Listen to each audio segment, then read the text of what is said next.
The fact of the matter is your rights and my rights are individual, unalienable rights, and they do not depend upon the will of any majority, whether that's a majority of the people voting in the polling places, or a majority of the people voting in the halls of Congress, or a majority of the people sitting on the bench at the Supreme Court. Our rights are individual rights endowed by the Creator. We have a right, an individual, unalienable right to a government that does not apply the armed forces of the United States in hostilities overseas without a declaration of war, regardless of what the rest of the people in society think about that. We have a right to a government that does not impose a direct unapportioned tax on our labor, regardless of what the rest of the people in our country feel about that. We have a right to a president who is a natural-born citizen, regardless of how the 65 million people who voted for Mr. Obama might feel about that, and so forth. So we're going to have this Continental Congress. Out of it may come the course of action that's going to be, for instance, a withdrawal of resources. So the big question is going to come then, of course, what is the government going to do? If the people en masse, I mean, we're talking 15, 20 million people if we do this right. If you leave this room and you immediately begin to talk about other people, and the California state page, and we get good delegates, and by the way, there are at least two now that I know of that are asking to be delegates to the convention from California. When we get good delegates in Philadelphia at the Continental Congress, and out of this comes this recommended course of action. And if it's, withdraw resources from the federal government until these grievances are redressed, the next question, of course, what's the government going to do? How many people have seen the movie V for Vendetta? If the rest of you, if you haven't seen it, I encourage you to rent it and watch it as soon as you can. It takes place in England in the year 2015. England is a pure police state by then. And there's a character there who wears a mask, and because... Guy Fawkes mask. What's that? Guy Fawkes mask. Yeah, Guy Fawkes mask. In any event, it's the final scene of that movie that moved me a lot.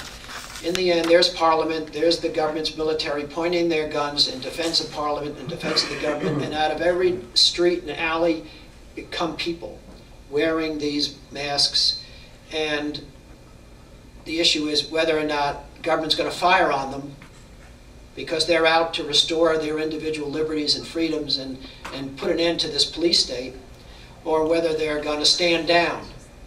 In the end, the military stands down, and the people walk through their ranks, and only then do they take their masks off because they're no longer afraid to be identified. So the question is the government going to clamp down on the people, large numbers? This can only work. Mahatma Gandhi was right when he said that when the people are up against unjust and uncivil government and laws, Mahatma Gandhi was the guy that brought India out from under British rule. But he said when the people are up against unjust and uncivil government and laws and they are entitled to change or reform, they'll get it only if they follow a three-part formula. They have to be proactive, you have to be in their face all the time. They have to be nonviolent, and they need a critical mass, a mass movement. And in 1953, Martin Luther King wrote an extensive piece about Gandhi and his formula, saying, that's the way, and I'm going to follow that formula. And he did, and he applied it successfully. So it's going to take a mass movement. Individuals and small groups cannot prevail. It's going to take a mass movement. It's called people power. It has always worked in history.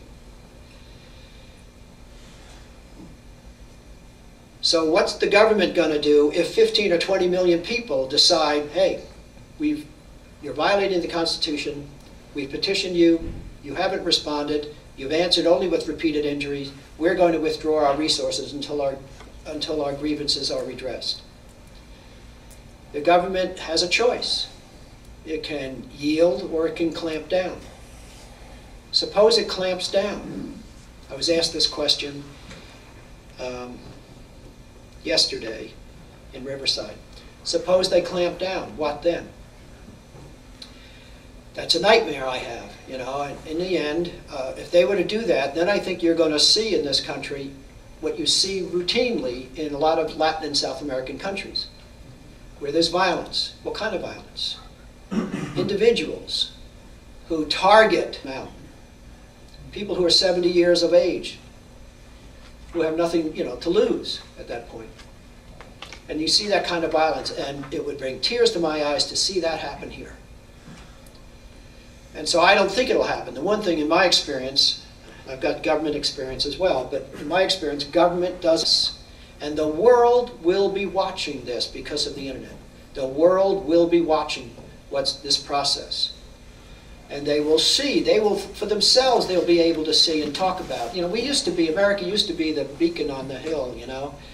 But we were viewed by many people now as the bully, the world bully. It's unfortunate, but true. And so the world will be watching this process. And for the government to clamp down, when the people are saying, look, this is the law. We're a nation under law. We're not a nation ruled by man or whim. The government is violating the supreme law of the land. We have this great American experiment. We have popular sovereignty here. Sovereignty rests with the people. The government is the servant. They're taking over the house. What do you do with servants that take over the house before you shoot them? You starve them. I mean, basically, that's what's happening here. And the world will be watching this. So I can't imagine them clamping down. You know, sure, if it's just a few thousand people, they will. But it's 15 or 20 million people, which is not.